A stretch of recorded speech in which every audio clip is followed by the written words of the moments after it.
ফেনী জেলা মাননীয় police super মহোদয় আমাকে বলেছিলেন যে আইনগত ব্যবস্থা নেওয়ার আগে দিয়ে আমরা পাবলিককে সচেতন করতে হবে। সে কারণে আমরা পরপর 3 দিন আমরা ফেনী শহরে, পুরো শহরে সারাদিন মাইকিং করেছি, যাতে অবৈধ সিএনজি, যেটাকে আমরা বলি নাম্বারবিহীন সিএনজি, ব্যাটারি রিক্সা, যাতে শহরে প্রবেশ না করেন।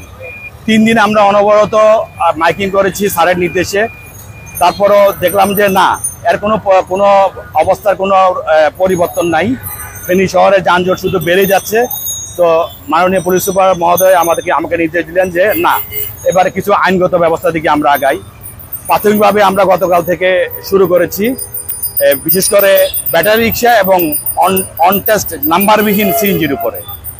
যেমন আপনি আজকে দেখেছেন যে আমরা একটা ব্যাটারি রিক্সাকে মামলা করেছি। এই মামলাটা হচ্ছে যে একদম স্বচ্ছ। এটা আমাদের যে ফস মেশিন বলে, এই মেশিনে আমরা ডিটেলস লিখে আমরা সাবমিট করলে একটা পেপারস বের হয়। ওই পেপারসে ওই ধারা অনুযায়ী কত টাকা থাকে এটা নির্দিষ্টভাবে উল্লেখ করা থাকে। 2000, 3000, 5000 যাই থাকুক, এই টাকাটা চালক বা মালিক ইউকেশের মাধ্যমে টাকাটা জমা দিবে। জমা দেওয়ার পরে ইউকেশ তাকে আরেকটা স্লিপ দিবে, পেমেন্ট স্লিপ।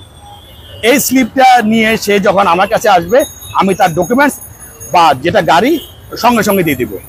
আর ওই ইউকেশের টাকার পরে আর কোনো একটা টাকাও লাগবে না, যেটা সরকারিভাবে বরাদ্দ। আর এখন বলা আছে যে প্রত্যেক সার্জেন্টকে এবং অফিসারকে বলে দেওয়া আছে যে প্রতিটা মামলা করার আগে বডি অন ক্যামেরা অবশ্যই অন করে থাকতে হবে। মামলা শেষ অবধি পর্যন্ত, প্রথম থেকে শেষ অবধি পর্যন্ত তার এই ভিডিওটা ধারণ করে রাখবে। এটাই। ধন্যবাদ আপনাকে। এটা তো আপনি নিয়ে সচক্ষে দেখছেন যে আগে, মানে গত পরশুর চেয়ে আজকে কি অবস্থা। গত পরশু এখানে কেমন ছিল, আজকে কেমন আছে। ইনশাল্লাহ এই ধারাবাহিকতা অব্যাহত থাকবে। যদি আমাকে এই ফেনী জেলার জনগণ যদি আমাদের ট্রাফিক বিভাগে সাহায্য করে, ইনশাল্লাহ আমরা আগের পূর্বের ন্যায়, আগে যেরকম মানুষ স্বাচ্ছন্দ্যে চলাফেরা করতে পারছে, ইনশাল্লাহ এখনো পারবে। ইউকেশ করে দিলে সরকারের কাছে জমা হবে, তারপরে গাড়িটা আমাকে দিবে, ইউকেশের স্লিপটা দিলে।